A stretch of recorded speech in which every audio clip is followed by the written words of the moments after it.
Last week, we dove headlong into the Wrath of the Everchosen, an awesome campaign book that pitted Cata Krause, Mortarch of the Necropolis, against Aeon, the Everchosen, Grand Marshal of the Apocalypse, as part of Nagash's long-term plan to subjugate all of the mortal realms under his will. They retook Gothazar, effectively pushing the main artery of chaos reinforcements out of Shyish, just like Order did in the Realmgate War series. But Nagash had greater ambitions, and so using Cata Krause, the greatest general at his command, he pushed deeper into the 8 points, laying down the first non-chaos fortress in the region in centuries, the Ark's Terminus. From there, a bloody campaign saw Cata Krause and Lady Olinder carve a path of destruction all the way to the base of the Varanspire itself.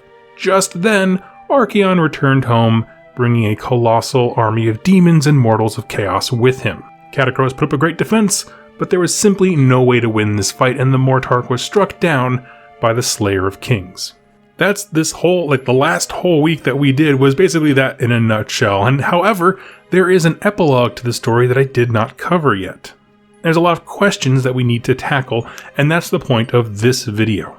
The final scene of our titanic battle ends with Cata Krause crumbling into dust, but picks back up in the epilogue with him back at the Ark's Terminus. Remember, this is the soul that a god himself, Sigmar, could not destroy. And it wasn't consumed by Dorgar, so he's not trapped inside the beast. Instead, he's pulled back to the Ark's Terminus. This scene, the epilogue, has him talking to one of his many advisors, relaying ways that the fight could have gone better, what worked best against the Everchosen's army. All the while, a dull pain is aching in his chest, which is a strange thing because theoretically this is a brand new body. There shouldn't be any pain, left over from the last one.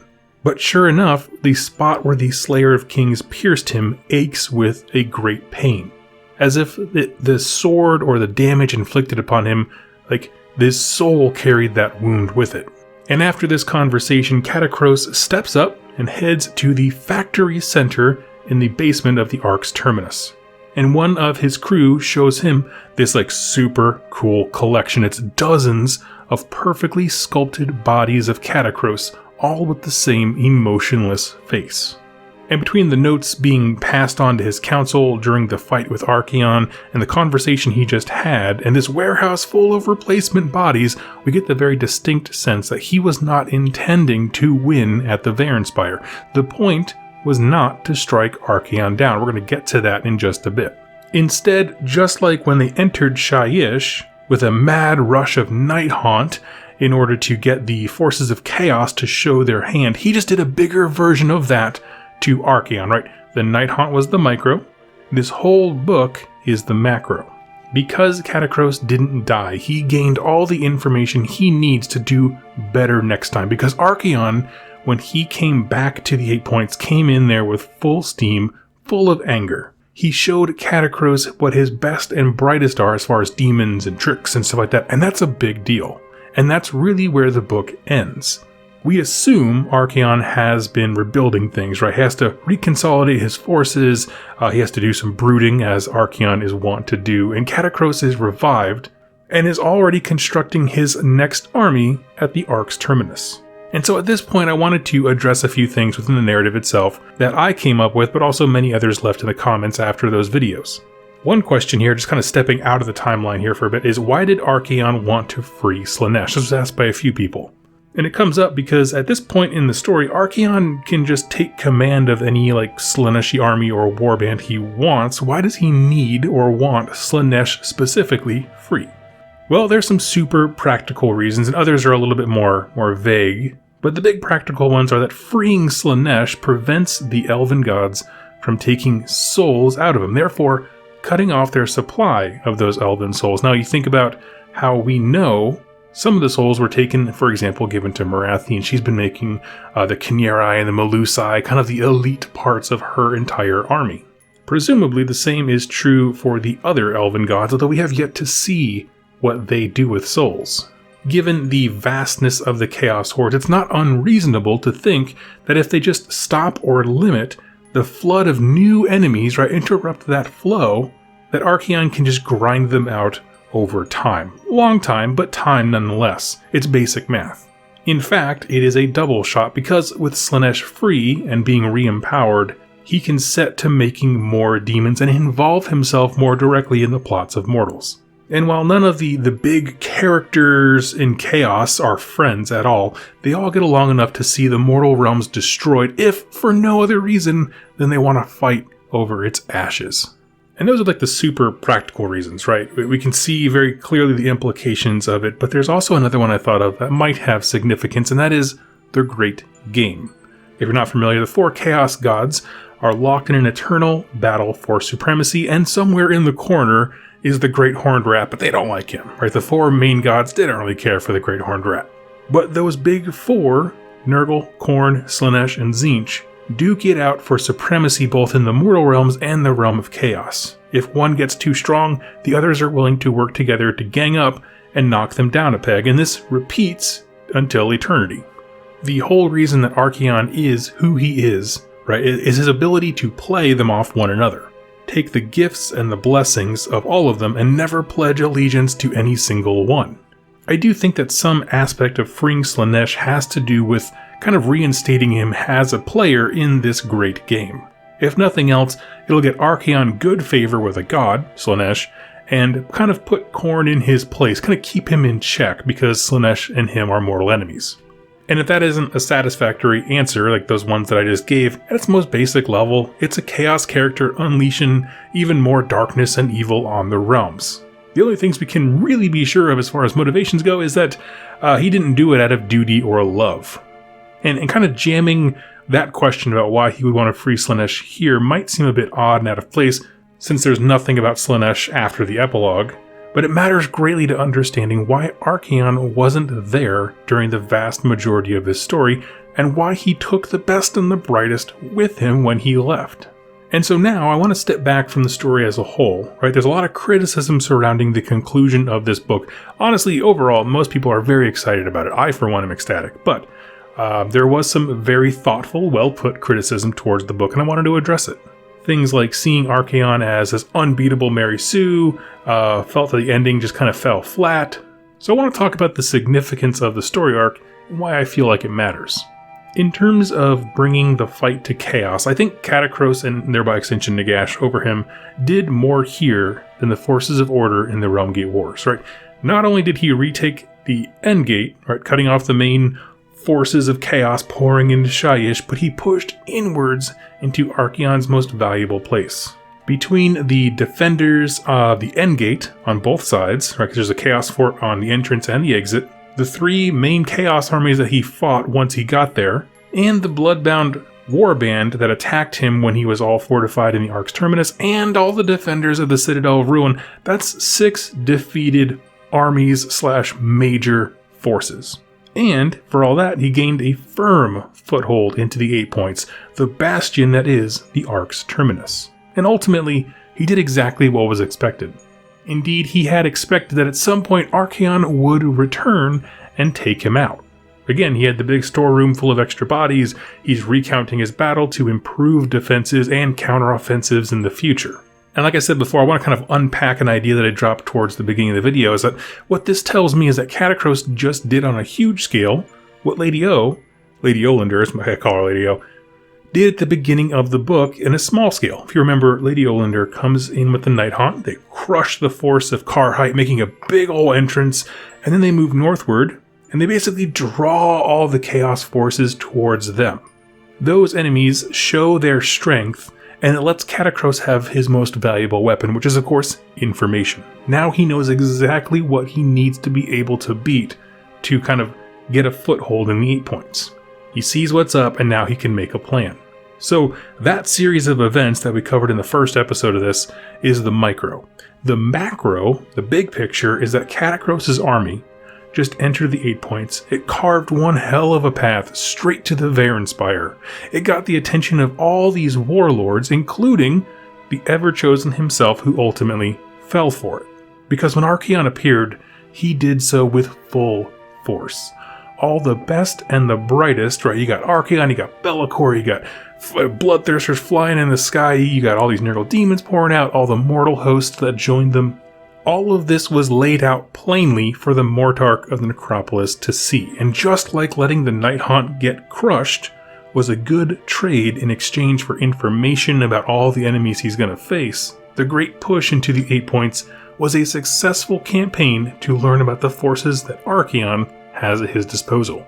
Now, in addition to that, there's some super basic achievements here that would make a difference in any war, things that the Forces of Order weren't able to do in the Rumgate Wars.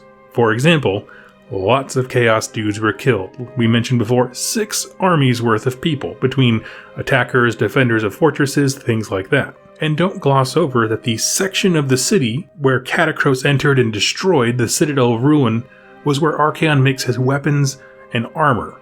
Weapons and bodies to use them matter immensely when you're talking about a war that's the size and scope and has as many fronts as Archaon is trying to conduct. Now, addressing some of the kind of criticisms, right? People were upset that there's no lasting impact on Cata Krause, but honestly, there was never going to be. He's an immortal. He has a soul that a god himself could not destroy, and his task is to spend the next eternity, right, slowly destroying all life in the name of Nagash. And I talked about a long-term plan to conquer the mortal realms in my Ossiarch Bone Reaper series. And I said that it was hard to grasp that amount of time, but here's the thing, this is what it looks like, right? They keep coming back, and it's slow progress over a long amount of time. They'll just wait you out, they'll grind you down, because time means nothing to them. So, I honestly, there was never going to be this traumatic thing. The fact that he has a lasting injury that goes body to body is significant because he shouldn't be in any kind of pain, but it's a significant thing if it's going to be there forever. But this is what the longest term possible army looks like.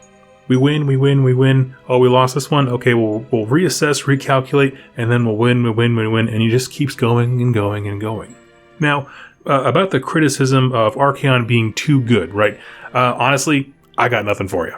I have no solid answer for you. He was injured more, but more in this than he ever was in the Rumgate Wars. But honestly, I agree. They could have done a lot more. To be perfectly honest with my opinion, what I'd actually like to see is him get off of Dorgar and fight person to person on foot. Because I feel like, as I was reflecting on this book, the most epic moments involving Archaon are usually just Dorgar being cooler than he is. Right? Like, he was the one who ate the Stormcast's soul and is now trapped inside of him, and he's the one who pinned Cata Krause in place. And I get that Archaon is almost synonymous with his mount because it's like a part of his mythos and one of the things he was able to claim to become the Everchosen. I totally get that. At the same time, I feel like the mount steals the show, which unfortunately is always how it plays out on the tabletop. You know what I mean? Horses always do more damage than people riding them, as kind of an inside joke. But the truth is, I feel like he's a scene stealer, when Archaon himself should be the person doing the cool things. What I can't say positively about his portrayal here is that when he steps onto the scene, his presence has an immense amount of gravity, right? And that's what you want these big, larger-than-life characters to have, is gravity. I read that excerpt about his arrival, and I love it. It's the most metal thing ever. And I think, in terms of looking at the book and what it succeeded at, they really nailed it when it came to Archaon and Lady Olander. That when the focus is on them, right, as we're reading, if the camera, so to speak, is on this character, they are absolutely rock stars. And so now I'm going to wrap up the entire Wrath of the Everchosen series with one big, why is this cool? I'll be honest with you, I love the fact that Games Workshop has worked so hard this last year and a half to get every faction an updated battle tome. But as much as I love that, man, it was refreshing to read a campaign book. I was more excited for this than the last 4 to 5 battle tomes combined, because it's nice to learn about, the backstory of these characters, but it's another thing to see those characters in context actually making stories happen. I can read about Lady Olander and the Black Coaches in their battle tome, and that's, it's interesting. I hope that people enjoy my videos where I cover those things, but it is so much cooler when they crashed through the end gate and started wrecking the 8 points. In writing, there's always this concept of show, don't tell, right? Don't just tell me that this character's mad, have them do something that would represent them being angry. And I think that was honestly a real success of this book. This is the first campaign book, like a true campaign book, that we have had since the Realm Gate Wars. And back then, the setting and the armies and the factions were so vague. Like, it wasn't defined like we have it now. It's not nearly as immersive. I thoroughly enjoyed this book. If I had to be honest with you, I would love it if GW, now we have all our armies, set to go once Seraphon's released, ease up on armies and just give us a bunch of campaign things to really sink our teeth into. Right? Give me that story of Vandis fighting in the realm of metal, Chamon, because now that Archaeon's at the 8 points doing all this work to rebuild, the Allgate there that they were fighting for and lost in the Realm Gate War series is now up for grabs. Give me a story of Gordrak taking his giant ram and smashing down the door of Excelsius, the city, that's been mentioned kind of a couple times, been hinted at. Put these awesome characters that we've spent how many years now that AOS has been, like 5 or so, you created these awesome characters, now use them to tell us a great story. And hey, GW, if you're listening, I love you. If you need ideas, email me, I got a ton. All joking aside though, I thought this was a really fun story. We get to see a military mastermind with nothing but time. Time being a weapon that he uses actively, right, in this, what is the beginning of a theoretically millennia-long campaign. And remember that within the timeline of the setting, it's been several years since the Realm Gate Wars, right? They don't give any firm dates, but long enough for massive cities to be built and inhabited, right? 200 years would not be a radical guess. And this is the first major push against chaos since then that we know of. The Realm Gate War series was a decisive blow in closing the flood of chaos off to a few realms, specifically Akshi and Guran.